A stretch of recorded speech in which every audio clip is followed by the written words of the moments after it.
Think you're crushing your sit-ups? Be honest, do they feel easy? If they do, there's a good chance you're not even hitting your abs. In fact, most people are training their hip flexors more than their core, and they don't even realize it. But here's the real shocker. One tiny mistake in your form can literally switch OFF your abs. Today, we fix that. Let's start with something simple. What does your sit-up look like right now? Be honest. Do you yank your neck forward? Do your feet fly off the floor? Or do you launch your whole body up using momentum like you're doing a mini backflip? Don't worry, these are super common mistakes. Mistake 1.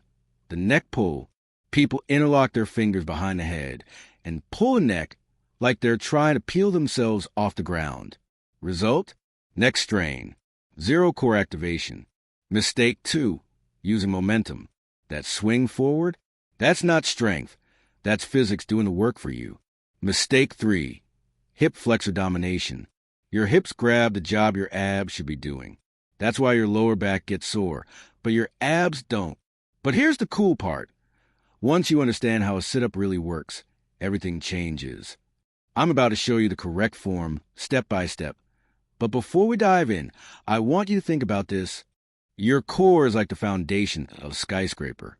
If the base is shaky, nothing you build on top will be stable. That means every lift, every sport, every movement you do, all depends on how well you control this one area. So let's level up your foundation. All right, let's build your sit-up from the ground up. Step 1, the setup. Lie on your back, knees bent about 90 degrees. Feet flat, hands lightly touching your temples or across over your chest. And pulling. Your spine is neutral, ribs down, core slightly braced, like you're preparing for someone to poke your stomach. Step 2, the first movement, the secret. Here's where 90% of the magic happens. Instead of thinking sit up, think curl forward one vertebra at a time.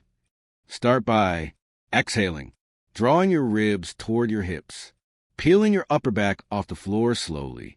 This tiny curl is what actually fires your rectus abdominis, the famous six-pack muscle.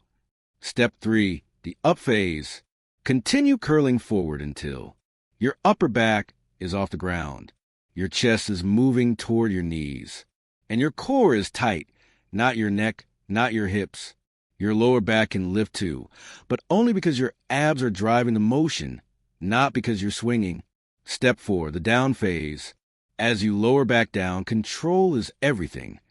Slowly uncurl. Upper back touches first, then mid-back. Then you return to neutral. This eccentric control is where you actually build strength. Now that you got the basics, let's fix some sneaky issues. Fix number 1, feet lifting off the floor. This means you're using your hip flexors. Solution, press your heels gently into the ground. That anchors you. Fix number 2, neck fatigue. If your neck is burning, your core isn't bracing enough. Solution, imagine holding a soft orange under your chin, not squished, not dropped. Perfect alignment. Fix number 3, lower back pain. This happens when you overarch or you explode upward. Solution, slow down. Focus on curling, not hinging. You ready for the high-level upgrades? These are small tweaks that make a massive difference. Tweak number 1, pre-tension your core. Before you even move, breathe out slightly and brace, just like tightening a belt. Tweak number 2, keep your ribs closed. Imagine your ribs and your pelvis are magnets pulling toward each other. That keeps your abs firing nonstop. Tweak number 3, use a slow tempo. Try this. 2 seconds up, 1 second hold, 3 seconds down. You'll feel your abs like never before. Wrong sit-up. Fast. Neck pulling. Hip flexors doing all the work. Lower back strain. No real engagement. Correct sit-up. Smooth curling motion. Spine moving segment by segment. Core bracing. Ribs and hips drawing together. Abs driving the entire movement. The difference is night and day. Let's recap your perfect sit-up quickly. Set up with knees bent and core lightly braced.